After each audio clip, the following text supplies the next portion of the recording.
Bonjour à tous, cela fait maintenant une petite dizaine de jours que le mercato a débuté, pas d'arrivée encore du côté de l'AS Saint-Etienne, mais des départs avec Dylan Chambaud et Maxence Rivera. Il y a d'autres choses qui sont très importantes à prendre en compte, c'est les joueurs qui arrivent en fin de contrat. Dans une dizaine de jours, on a bien évidemment Irving Cardona et Nathaniel Mboukou qui vont retourner à Augsbourg. Peut-être que ça va évoluer la situation, on verra ça plus tard. Mais il y a également deux autres joueurs formés à l'AS Saint-Etienne qui sont Aymen Mouefek et Michael Nadé. La situation est quand même assez préoccupante. Il va falloir se dépêcher, soit les prolonger, soit les faire partir. On va donc aborder et faire le point dans cette vidéo. Je ne suis pas tout seul, je suis en compagnie du spécialiste mercato de Peuple Vert, Sainté Clem, que vous connaissez peut-être sur Twitter. Et Clem ici, ça va Clément? Ça va et toi? Bah écoute, merci pour l'invitation. Et ouais, on va parler un peu de ces deux dossiers-là. Et ouais, merci pour l'invitation, c'est un plaisir. Eh ben écoute, plaisir partagé. En tout cas, tu as fait un petit dossier sur Michael Nadé. Ben, un petit dossier, il y a pas mal d'informations et il y en a pas mal sur Peuple Vert. Donc n'hésitez pas déjà pour commencer à aller bien évidemment sur Peuple Vert pour vous renseigner, pour voir tout ce qui se passe à Saint-Étienne.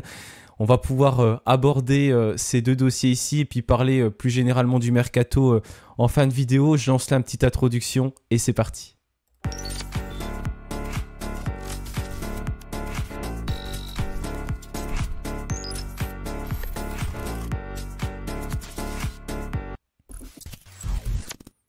Alors voilà, que ce soit Michael Nadé ou Aymen Mouefek, c'est deux joueurs qui ont su se montrer indispensables sous les ordres d'Olivier Dalloglio.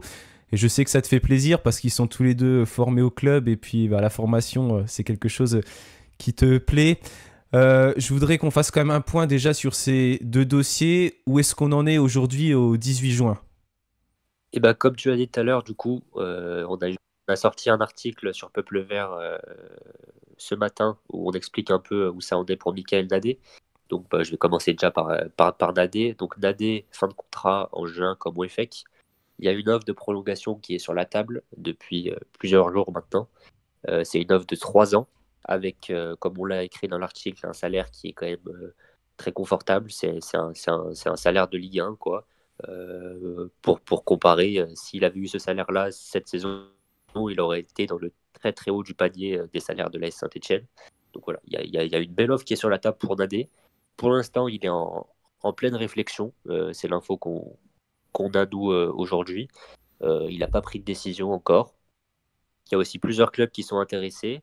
En Ligue 1, on va dire que pour des clubs qui jouent le ventre mou ou le maintien, un joueur libre, un défenseur comme ça, qui est encore jeune, qui a encore une petite marge de progression, alors qu'il n'est pas une valeur sûre de Ligue 1, mais qui reste voilà, une opportunité de marché, comme on le dit, un joueur d'un niveau correct que tu peux prendre gratuit.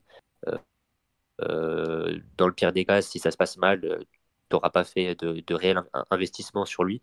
Donc voilà, c'est une vraie opportunité pour plusieurs clubs de ce type-là. Donc il y a deux, trois clubs de bas de tableau Ligue 1 qui sont intéressés. Il y a aussi des clubs en Turquie, comme très souvent pour Nadé, parce que Nadé a souvent eu des touches en Turquie ces dernières saisons. Mais ça paraît peu probable qu'il aille là-bas, étant donné qu'il y a beaucoup de clubs qui ont quand même tendance à ne pas payer les salaires au bout de 2, 3 mois après l'arrivée du joueur. Voilà, donc il y a une grosse incertitude là-dessus, puisqu'il devrait ne pas le pousser à signer en Turquie. Puis, en tout cas, voilà, il y a quand même des intérêts outre la proposition de Saint-Etienne. Mais voilà, la proposition est là. C'est à lui maintenant de décider. Il a les cartes en main. Donc, à voir. Sa décision est attendue très prochainement, hein. Ça va pas prendre 3 semaines. Mais pour l'instant, il y a l'offre qui est sur la table et on n'en sait pas beaucoup plus à l'heure actuelle.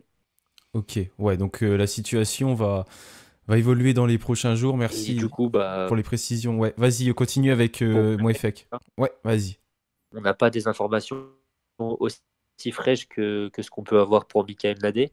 Ce qu'on sait pour Mouefek, et ça je pense que tous tes auditeurs le savent aussi, c'est qu'il y a des discussions qui remontent quand même à déjà assez longtemps. De mémoire, la première offre, qui était une offre orale, je crois, elle date d'il y a plus d'1 an. Après, les discussions à l'époque étaient totalement différentes de ce qu'il y a pu avoir ces derniers mois, ces dernières semaines. Parce qu'à l'époque, Mouefek, c'était un joueur qui avait la réputation de se blesser toutes les 3 semaines, qui était plutôt remplaçant. Il n'y avait pas forcément la même considération qui était portée à ce dossier-là il y a un an et demi. Ouais, voilà, aujourd'hui, la donne, elle a changé. Il y a eu plusieurs offres qui ont été faites. Il les a toutes repoussées parce qu'il y a des exigences financières importantes. Je ne sais pas si c'est le mot, mais il y a des exigences financières. Et les deux parties ont jamais réussi à se mettre d'accord. Donc voilà, il est en fin de contrat dans 15 jours. Ce que je sais, c'est que ses agents poussent clairement pour un départ. Ils ont plusieurs propositions. Pour l'instant, il y a pas de choix qui a été fait non plus, mais ses agents poussent pour un départ. Il y a la prime à la signature dans son futur club qui ira avec. Forcément, ça motive les représentants du joueur à aller dans ce sens-là. Mais Mouefek, lui, sa position, elle est claire et c'est la même depuis le début, depuis plusieurs mois. C'est qu'il veut prolonger à Saint-Étienne. Alors, pas à n'importe quel prix. Surtout maintenant qu'on est en Ligue 1, ce sera comme Nadé. Il faudra poser un salaire de Ligue 1. Mais sa volonté première, et elle n'a jamais changé à Mouefek, c'est de prolonger. Donc voilà, pour l'instant, je ne sais pas s'il y a eu une nouvelle offre qui a été faite, mais il va y avoir des discussions qui vont se poursuivre encore, peut-être même une rencontre entre les différentes parties. Et sans dire que j'ai bon espoir que ça aille au bout, c'est pas un dossier qui est mort. Voilà. Je ne serais pas aussi optimiste que Nadé, mais les discussions sont pas terminées, quoi. On peut pas encore dire que Mouefek va partir. On n'est pas encore au bout de nos surprises. Voilà. Ouais, donc il y a quand même pas mal de choses à dire, on se rend compte, à 10 jours de la fin de leur contrat tous les deux. Mais ça reste quand même globalement assez flou, on ne sait pas vraiment de quoi leur avenir sera fait. Et vraiment, tu parles de propositions, d'autres clubs intéressés. Est-ce que du côté de Saint-Étienne, on en fait vraiment une priorité? Peut-être qu'il y a un joueur qui est plus prioritaire que l'autre d'ailleurs, ou les deux joueurs. Est-ce que, bon, s'ils partent, tant pis, ou vraiment on pousse pour les faire prolonger un maximum, quitte à mettre peut-être un peu plus d'argent? Tu parlais de propositions financières qui pourraient peut-être être un peu plus intéressantes ensuite pour Mouefek. Même déjà Nadé, c'est assez intéressant. Est-ce qu'on pourrait mettre potentiellement plus d'argent si jamais ça évolue pas rapidement la situation? Alors, je ne sais pas si il y aura une surenchère qui sera faite si Nadé refuse. J'en sais rien, je pense pas. Pour Mouefek, pareil, comme je l'ai dit tout à l'heure, Peuple Vert, on n'a pas encore l'info comme quoi il y a eu une nouvelle offre qui a été faite. Peut-être que c'est le cas. J'en sais rien. Mais oui, c'est des dossiers qui sont importants. C'est des dossiers qui sont importants. Comme tu l'as précisé en début de vidéo, c'est deux joueurs formés au club. Deux joueurs formés au club qui ont été des cadres dans ta mission de monter en Ligue 1.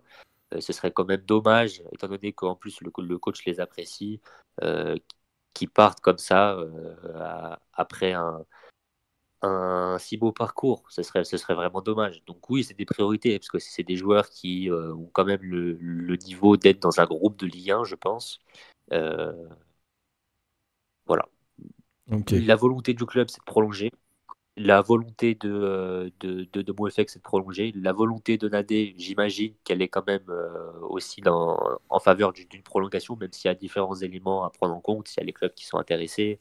Il y a aussi le traitement qu'il a pu subir quand même durant une saison et demie sous Laurent Batles, qui n'a pas été évident.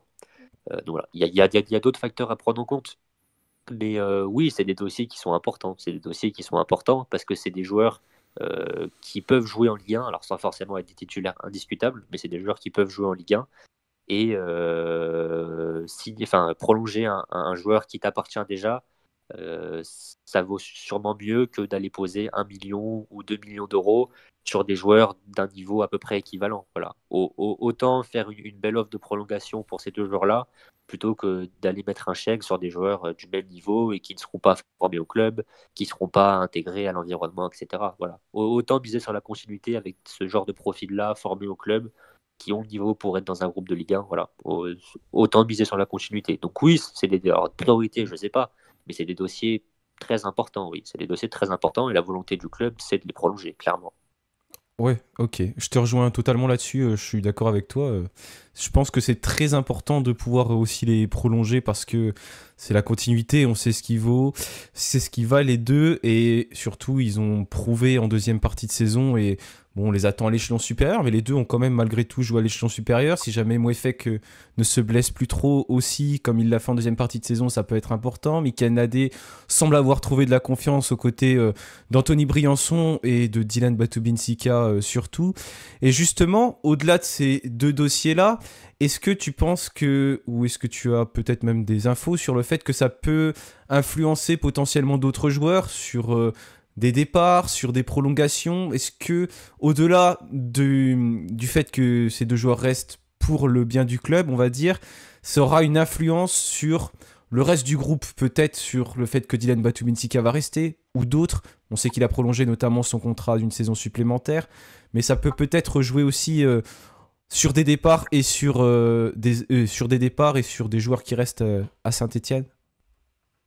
Alors sur les joueurs qui sont déjà dans l'effectif, au niveau de la défense centrale, on va commencer. Si Nadé prolonge, ça remet pas vraiment, je pense, en cause la situation des autres joueurs qui sont là. Batou Bizika, comme tu as dit, il a prolongé d'un an avec la montée. C'est pareil, c'est un joueur, tu peux te dire qu'il a le niveau pour être alors pas forcément, encore une fois, ton titulaire indiscutable, mais il a le niveau pour être dans un groupe de Ligue 1. Donc voilà, ça ne remet pas en cause son avenir à lui, par exemple. Briançon, alors dans tous les cas, Briançon, le plan n'est pas forcément d'en faire un élément très important la saison prochaine, à voir s'il reste quand même pour le vestiaire, pour s'asseoir sur le banc, ou s'il va trouver un nouveau projet. Mais je pense pas que Nadé aura une influence là-dessus, dans le sens où Nadé, c'est un joueur à qui on veut, s'il prolonge, laisser une place assez importante quand même dans l'effectif de la saison prochaine en termes de temps de jeu. Donc pour moi, la seule influence qu'aurait une prolongation de Nadé ou pas, c'est sur une potentielle arrivée. Si Nadé part, il y aura une recrue qui sera faite, alors pas forcément faite, mais qui sera souhaitée très très rapidement. Alors que s'il prolonge, ce ne sera pas le cas parce qu'il n'y aura pas d'urgence et tu auras déjà Nadé Batoubidika. Alors on fera sûrement un autre central pour pouvoir mettre les trois en concurrence, mais ce ne sera pas la priorité des priorités dès fin juin, début juillet, quoi. Voilà. Et pour Mouefek, est-ce que ça remet en cause la situation des autres milieux de terrain? Pour moi, pas vraiment non plus. Benjamin Bouchouari est plutôt sur le départ. Dalloglio a jamais vraiment apprécié son profil et lui, au vu du faible temps de jeu qu'il a pu avoir, il ne se voit pas rester non plus et c'est assez logique. Après, pour Tardio et Monconduit, on parle sûrement de joueurs un cran plus bas, un peu plus reculés. Et donc pour moi, ça a pas d'influence non plus. Et Dylan Chambaud est déjà parti. Donc je vois pas non plus l'influence que ça pourrait avoir sur d'autres dossiers au milieu de terrain, au niveau des joueurs qui sont déjà au club, évidemment. Parce que Mouefek, en fait, c'est un peu le seul milieu de terrain déjà au club qui pourrait prétendre à une place de titulaire la saison prochaine, on va dire. Sinon, personnellement, je verrais plutôt des recrues pour l'accompagner au milieu. Donc voilà, comme pour Nadé, je pense pas que le destin des joueurs qui sont déjà là sont liés à ces dossiers-là. En revanche, s'il y a départ et s'il n'y a pas de prolongation, il y aura une recrue pour remplacer parce que c'est des joueurs sur qui la SSE, comme je disais tout à l'heure, veut miser vraiment pour la saison prochaine. Ouais, ok, ça marche. Et je lis pas mal de gens, de commentaires et tout, de personnes qui sont un peu inquiètes si jamais il n'y a pas prolongation, parce que pour ces deux joueurs, on en parle. Malgré tout, ça fait quand même un petit moment, et le mercato, il avance, ça fait pas si longtemps que ça qu'il a commencé, mais est-ce que tu as peur que même au-delà du 30 juin, on soit toujours en phase de négociation, et au final, on s'engagerait un petit peu dans un mercato, on va dire, où on panique un petit peu en essayant de chercher quelqu'un. Bon, ça a quand même tout changé au niveau de la direction. C'est quand même plus la même chose, même si la cellule de recrutement, pour l'instant, reste en place. Est-ce que, voilà, on s'engagerait pas dans un mercato un petit peu plus difficile si jamais ces deux joueurs ne sont pas prolongés rapidement? Alors, pour Mouefek, je ne le sais pas, j'ai pas de deadline. Mais pour Nadé, par contre, fin juin maximum, on devrait être fixé. C'est pas un dossier qui devrait traîner sur le mois de juillet normalement. Donc au niveau de la défense centrale, normalement on sera pas dans l'urgence. Et même pour Mouefek, un mercato, c'est long. Imaginons qu'il fasse traîner jusqu'à mi-juillet, fin juillet, qui me semble pas non plus être la tendance, mais j'ai pas l'information, donc je préfère pas m'avancer vraiment.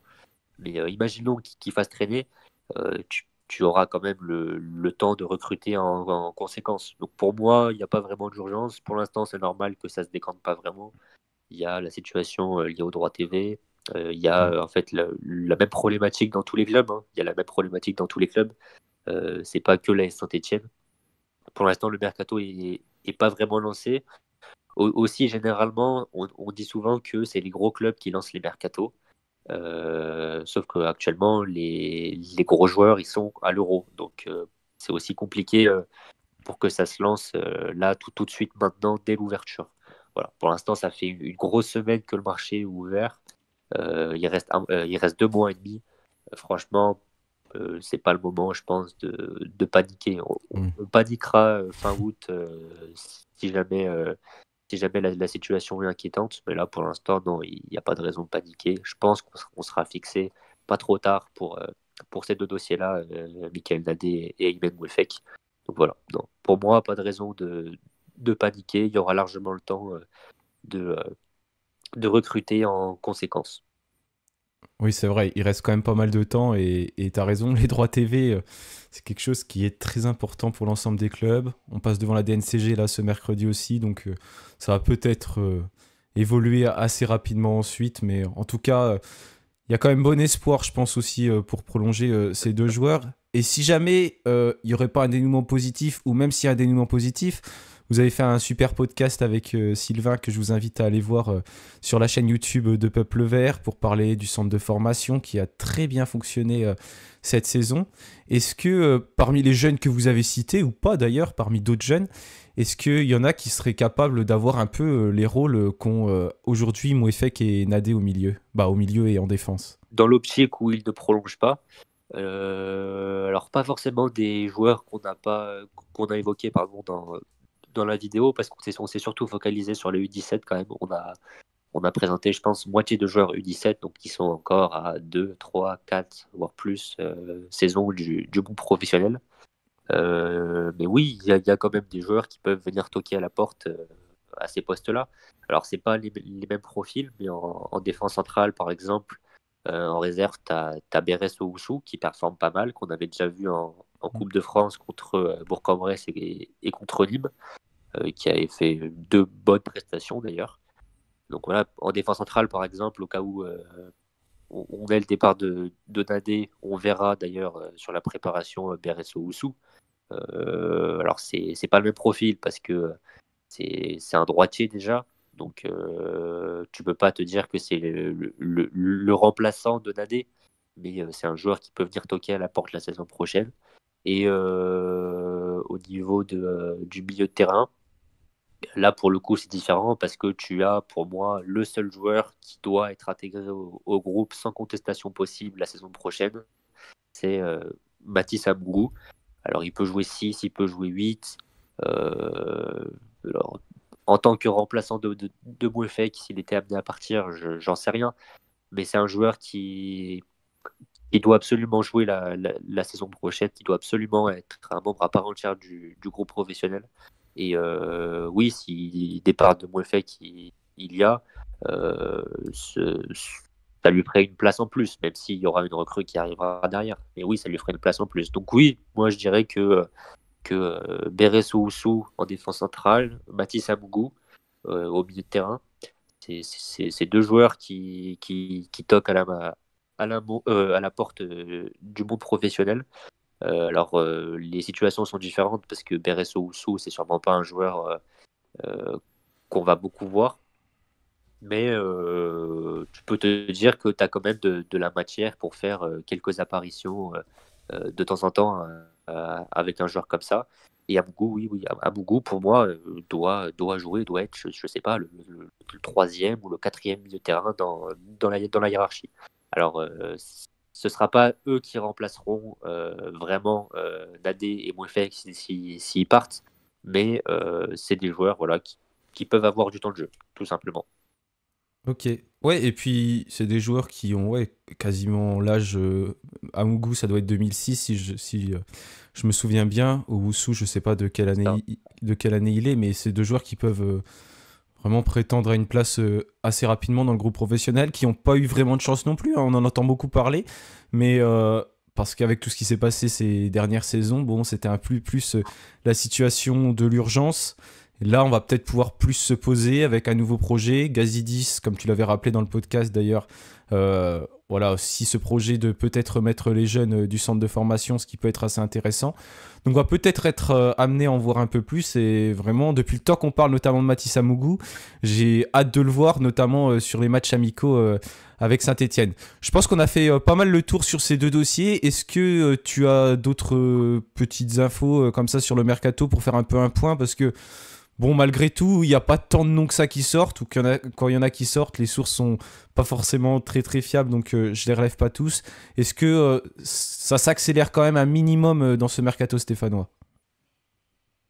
S'accélérer, c'est un grand mot. Comme on l'a dit tout à l'heure, il y a le fait que les grands clubs n'ont pas encore lancé ce mercato-là. Il y a les droits TV. Il y a le fait aussi tout simplement que ça a commencé depuis simplement une semaine.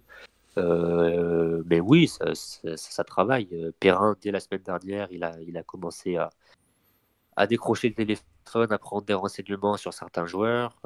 Il y a plusieurs pistes qui ont fuité. Je pense que tout le monde a pu en prendre connaissance, notamment en Ligue 2 par exemple, avec Cherny de Laval, Corridor. Il y a aussi le buteur de Caen, Alexandre Alexandre Mendy, ouais. Mendy. Ouais. Voilà, voilà, il y a plusieurs pistes qui ont pu fuiter. On a même entendu parler là récemment de Mathis Touraine de Grenoble. Donc oui, Perrin a déjà commencé à décrocher le téléphone. Au niveau de Cardona et beaucoup, les discussions avec Augsbourg sont en cours. Ça va être compliqué, mais c'est en cours. Et comme ça a été évoqué un peu de partout, la volonté des deux joueurs, c'est clairement de rester la saison prochaine. Donc voilà. Au niveau des potentielles arrivées, ça se met en route tout doucement.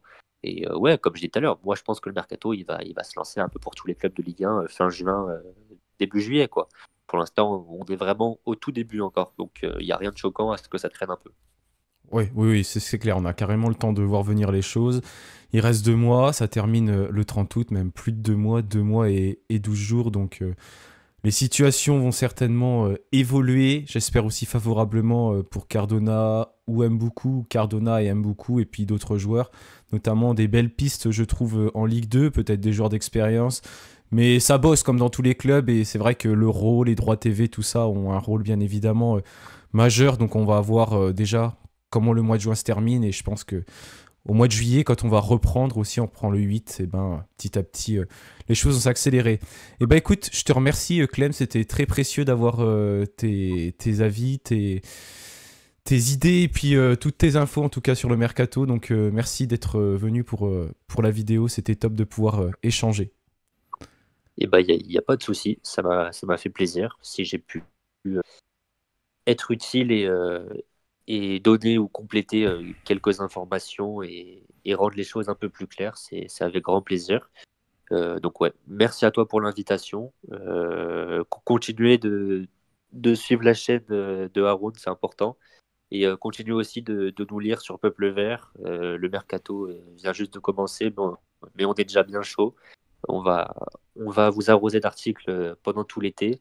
Peut-être aussi un projet avec soit des spaces, soit une émission de temps en temps sur le mercato qui va se mettre en place. Donc voilà, on est très chaud pour ce mercato. Et ouais, continuez à nous suivre. Et en tout cas, merci pour l'invitation. C'était très sympa. Et je vous dis peut-être à une prochaine fois. Et bah écoute, avec grand plaisir, et bien évidemment, n'hésitez pas à aller sur Peuple Vert pour aller tout lire et les informations sortent en temps réel, il y a un gros travail d'effectuer, donc peut-être des projets comme tu l'as annoncé aussi, donc n'hésitez pas bien évidemment à aller sur Peuple Vert. On a refait tout le site, c'est une pépite, c'est une vraie beauté, donc c'est parfait pour aller lire et être au courant des différentes informations, donc vraiment n'hésitez pas à y aller. Il y aura une vidéo très prochainement encore sur la chaîne parce qu'il y aura pas mal d'actualités là, avec les droits TV, ça va évoluer, avec le passage devant la DNCG, il y a aussi la billetterie qui va ouvrir pour les abonnés, pour les nouveaux abonnés et puis pour les anciens abonnés pour renouveler. Donc il y aura pas mal de choses à dire en cette fin de semaine. Je vous remercie une nouvelle fois pour votre écoute. N'oubliez pas de vous abonner, de liker la vidéo. Et puis on termine toujours comme ça. Donc allez les Verts. Salut à tous. Salut à tous.